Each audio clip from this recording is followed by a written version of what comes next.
قرآن کہتا ہے وَلَا تَقُولُوا لِمَنْ يُقْتَلُ فِي سَبِيلِ اللَّهِ أَمْوَاتٌ بَلْ أَحْيَاءٌ وَلَكِنْ لَا تَشْعُرُونَ. تم ان کی زندگی کو سمجھ نہیں سکتے. جب قرآن کہہ رہا ہے تو ہم ان کی زندگی کو کیسے سمجھیں گے؟ اس آیت کریمہ میں اللہ فرماتا ہے مردہ نہ کہو. اگر چلو ہم مردہ نہیں کہیں، اگر یہ کوئی سوچ لے کہ چلو مردہ نہیں کہتے، سوچ لیتے ہیں کہ وہ مردہ ہے، سوچ لیتے ہیں، تو اللہ دوسری جگہ ارشاد فرماتا ہے پارہ نمبر 4 رکو نمبر 8 میں اللہ فرماتا ہے وَلَا تَحْسَبَنَّ الَّذِينَ قُتِلُوا فِي سَبِيلِ اللَّهِ أَمْوَاتًا بَلْ أَحْيَاءٌ عِندَ رَبِّهِمْ يُرْزَقُونَ. اس میں یہ فرمایا مردہ مت کہو، تم ان کی زندگی کو سمجھ نہیں سکتے، وہ زندہ ہے. اس آیت کریمہ میں اللہ فرماتا ہے جو میرے راہ میں قتل کیے گئے انہیں مردہ گمان بھی نہ کرو. وَلَا تَحْسَبَنَّ الَّذِينَ، مردہ گمان بھی نہ کرو. اب سوچنے پر بھی اللہ نے پابندی لگا دی. مردہ مت کہو، مردہ گمان مت کرو، نہ سوچو. یہی تک نہیں فرماتا ہے شہید کی شان کو اللہ بیان فرماتا ہے قرآن میں، کہتا ہے انہیں مردہ نہ کہو، مردہ گمان بھی نہ کرو، بلکہ وہ زندہ ہے اور اپنے رب کے پاس سے رزق دیے جاتے ہیں.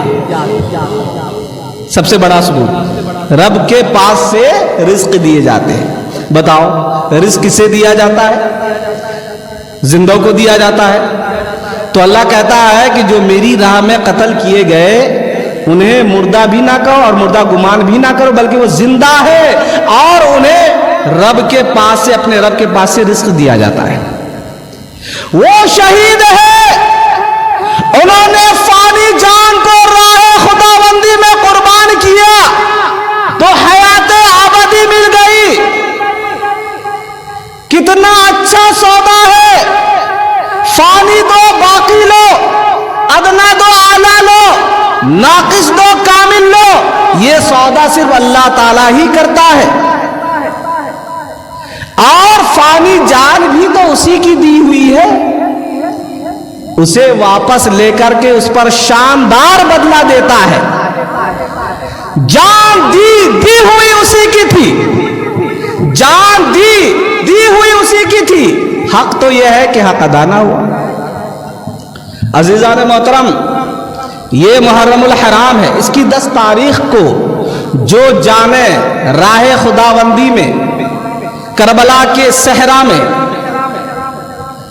قربان کی گئی، تاریخ عالم اس کی مثال پیش کرنے سے قاصر ہے. علی اکبر کا لاشا سامنے تڑپ رہا ہے، آنو محمد خاک و خون میں غلطان ہے، زہرا کا لال، مصطفیٰ کا نور نظر، فاطمہ کا دلارا، علی کا پیارا، اپنے معصوم علی اصغر کے حلق میں جو تیر لگ چکا ہے اسے گود میں لیے چلے آ رہے ہیں. ظلم کا تیر علی اصغر کے پیاسے حلق کو چیرتا ہوا امام عالی مقام کے بازو کو چھید کرتا ہوا پار گزر جاتا ہے. گرتا ہوا خون امام عالی مقام چلو میں لیتے ہیں اور آسمان کی طرف اچھال کے کہتے ہیں یا اللہ یہ تو ایک علی اصغر ہے، اگر ہزاروں علی اصغر ہوں تو ایک ایک کر کے تیری راہ میں قربان کرتا چلا جاؤں.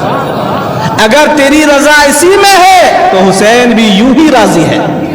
جفا جو عشق میں ہوئی وہ جفا ہی نہیں، جفا جو عشق میں ہوئی وہ جفا ہی نہیں، ستم نہ ہو تو محبت میں کچھ مزہ ہی نہیں. حضرات، محرم الحرام اسلامی سال کا پہلا مہینہ ہے اور ذوالحج اسلامی سال کا آخری مہینہ ہے.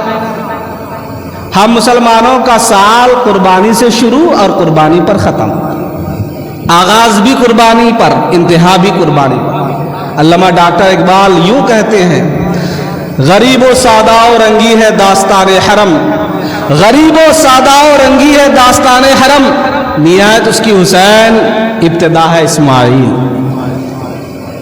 حضرات، چشمے فلک یہ منظر کبھی نہیں بھول سکتا. باپ اپنے بیٹے کے گلے پر چھری رکھ چکے ہیں. زمین کانپ اٹھی, پہاڑوں کے دل دہل گئے.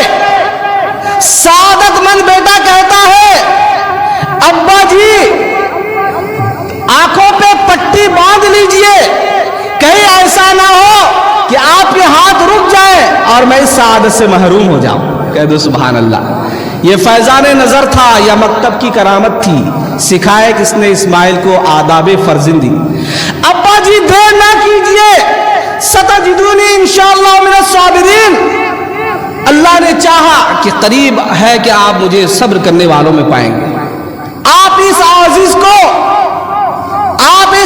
کو عاجز پاؤ گے, سرخ رو پیش خدا تم جاؤ گے. حضرات, اللہ نے دیکھا کہ باپ اپنے بیٹے کے گلے پر چھری چلا رہے ہیں. ابراہیم اپنے بیٹے اسماعیل کے گلے پر چھری چلا رہے ہیں. اللہ فرماتا ہے یا ابراہیم قد صدقت الرؤیا انا کذالک نجزی المحسنین. اے ابراہیم تم نے خواب سچا کر دکھایا, ہم ایسا ہی صلہ دیتے ہیں نیکوں کو. اور ان کے ذبیحہ میں, اس کے فدیہ میں ایک بہت بڑا ذبیحہ دے کر اسے بچا لیا. ماشاء اللہ سبحان اللہ. جناب گلزار بھائی 100 روپے مسجد کی تعمیر کے لیے دیے ہیں. اللہ تبارک تعالیٰ ان کے دینے کو قبول عطا فرمائے. سنت کا جو ٹائم ہے اس حساب سے آپ پڑھیے گا. سنت کا ٹائم دیا جائے گا, آپ بیٹھ جائیے, کچھ سن لیجئے. برادران ملت اسلامیہ, اللہ فرماتا ہے ابراہیم تو نے خواب سچا کر دکھایا, ہم ایسا ہی صلہ دیتے ہیں نیکوکاروں کو. اور ایک بہت بڑا ذبیحہ ان کے فدیہ میں دے کر اسے بچا لیا. ادھر حضرت ابراہیم علیہ السلام اپنے بیٹے اسماعیل علیہ السلام کو ذبح کر رہے ہیں. ادھر ہے امام عالی مقام اپنے بیٹوں, اپنے بھانجوں اور اپنے بھتیجوں کو لیے میدان کربلا میں پہنچ چکے ہیں. اور ایک ایک کر کے اپنے دستے مبارک سے تیار کر کے میدان کارزار میں بھیج رہے ہیں. برادران ملت اسلامیہ, اس سے قبل میں شہادت بیان کروں, 2 بات قابل غور ہے.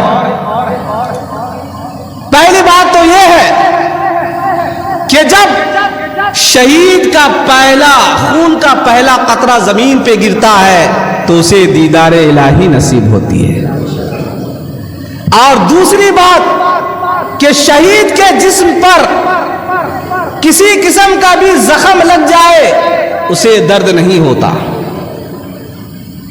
ایک شخص حضرت علامہ جلال الدین سیوطی علیہ الرحمہ کے پاس آیا اور کہنے لگا کہ حضرت عقل تسلیم نہیں کرتی کہ جب بھی جسم کاٹا جائے اور درد نہ ہو, یہ ہو ہی نہیں سکتا ہے, میری عقل ماننے کے لیے تیار نہیں. تو حضرت علامہ جلال الدین سیوطی علیہ الرحمہ انہیں سورہ یوسف سے وہ واقعہ بیان کیا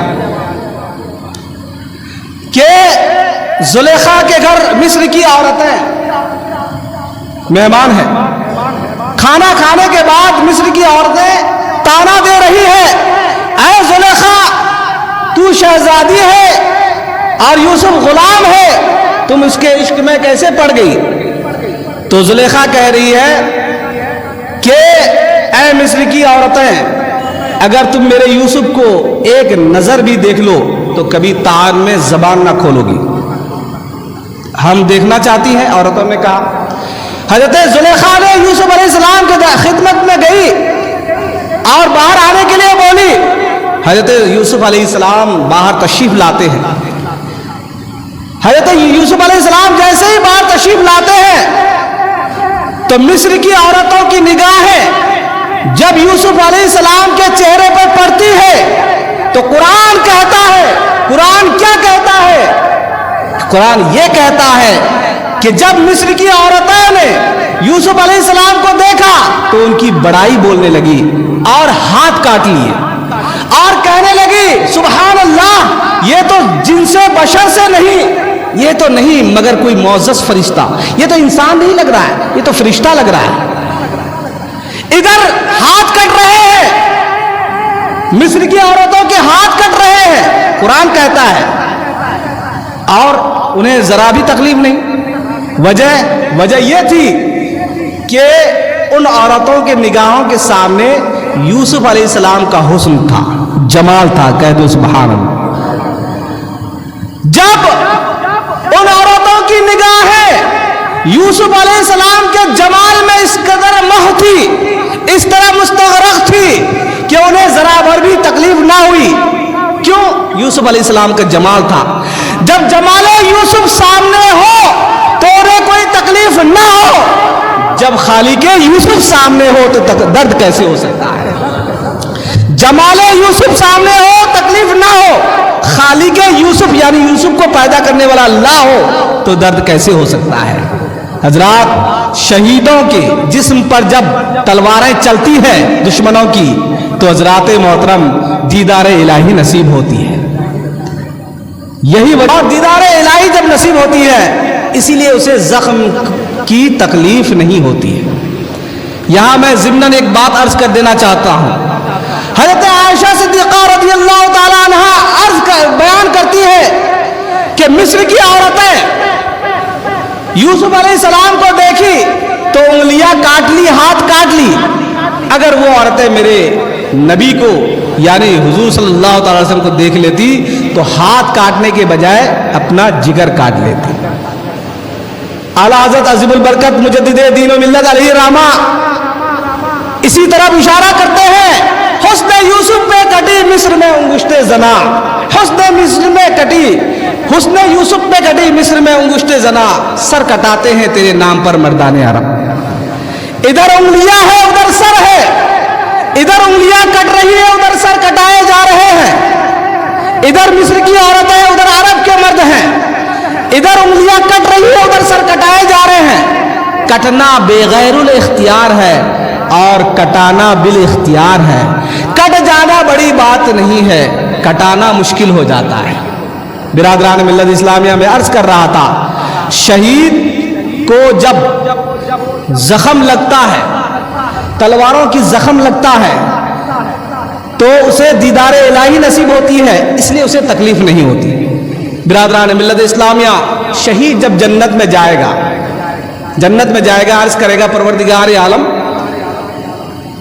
میں نے تیرے جنت دیکھ لی ہے، جنت بھی دیکھا، اس کے شہد بھی پیا، پانی بھی پیا، میوے بھی کھا لیے، اے پروردگار عالم مجھے جنت میں مزہ نہیں آ رہا ہے۔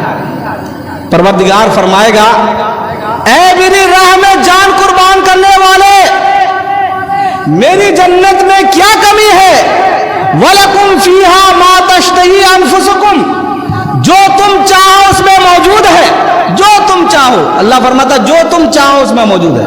وَلَكُمْ فِيهَا مَا تَشْتَهِي أَنفُسُكُمْ، تو شہید عرض کر گیا پروردگار عالم جو مجھے لطف، جو مجھے مزہ میدان کارزار میں آیا تھا وہ مجھے تیری جنت میں نہیں ملتا، مجھے پھر زندہ کیا جائے اور میدان کربلا، میدان کارزان میں بھیجا جائے، وہی دشمن کی تلواریں ہوں، دشمن کے گھوڑے ہوں، دشمن کے ٹینک ہوں اور میرا جسم ہو، میں قتل کیا جاؤں، ثم احیا، پھر زندہ کیا جاؤں، ثم اقتل، پھر قتل کیا جاؤں، ثم احیا، پھر زندہ کیا جاؤں، مجھے یہ عمل تیری جنت سے پیارا ہے۔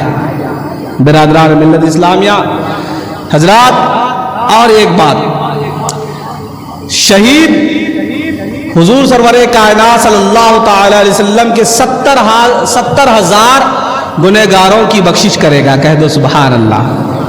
اللہ تبارک و تعالی ہم اور آپ کو راہ خداوندی میں شہادت نصیب عطا فرمائے۔ درود پاک پڑھیں، اللہم صلی علی سیدنا شفیعنا مولانا محمد بارک وسلم، صلاۃ و سلام علیک یا رسول اللہ صلی اللہ تعالی وسلم۔ 5 منٹ باقی ہے، میں بیان کر دوں حضرت علی اکبر کا وہ واقعہ سنا ہے، میدان کربلا میں جاتے ہوئے امام حسین کے واقعات کو آپ نے سنا ہے۔ برادران ملت اسلامیہ، یہ مہینہ جو ہے محرم الحرام، اس کا چاند نظر آتے ہی اس عظیم شہادت کی یاد تازہ ہو جاتی ہے، جس کی گواہی آج بھی کربلا کے تپتے ہوئے ریت دے رہی ہے۔ برادران ملت اسلامیہ، مختصر سا قافلہ ہے، اور اس قافلے کا رہنما کون ہے؟ قافلے کا رہنما وہ ہے جسے دیکھ کر سید عالم صلی اللہ تعالی وسلم دیکھ کر فرمایا کرتے تھے مجھے حسین سے جنت کی خوشبو آتی ہے۔ حضرات، امام حسین کی شان تو یہ ہے کہ حضرت عمر فاروق رضی اللہ تعالی عنہ دربار رسالت میں حاضر ہے۔ کیا دیکھ رہے ہیں کہ امام حسین جو ابھی بچپن کا زمانہ ہے، حضرت عمر فاروق رضی اللہ تعالیٰ عنہ دیکھتے ہیں کہ وہ امام حسین حضور صلی اللہ تعالی وسلم کے پیٹھ پر سوار ہے، اور جب دیکھا آپ نے تو آپ نے عرض کیا نعم الراکب نعم المراکب، کتنی اچھی سواری ہے۔ آپ نے یہی کہا کہ یا رسول اللہ صلی اللہ علیہ وسلم کتنی اچھی سواری ہے، تو حضور صلی اللہ علیہ وسلم نے فرمایا اے عمر تم صرف سواری دیکھتے ہو، ارے جو اس سواری پر سوار ہے اس کو کیوں نہیں دیکھتے ہو؟ نعم المرکب، سوار بھی کتنا اچھا ہے۔ سواری تو دیکھ رہے کہ اچھا ہے، سوار بھی تو دیکھو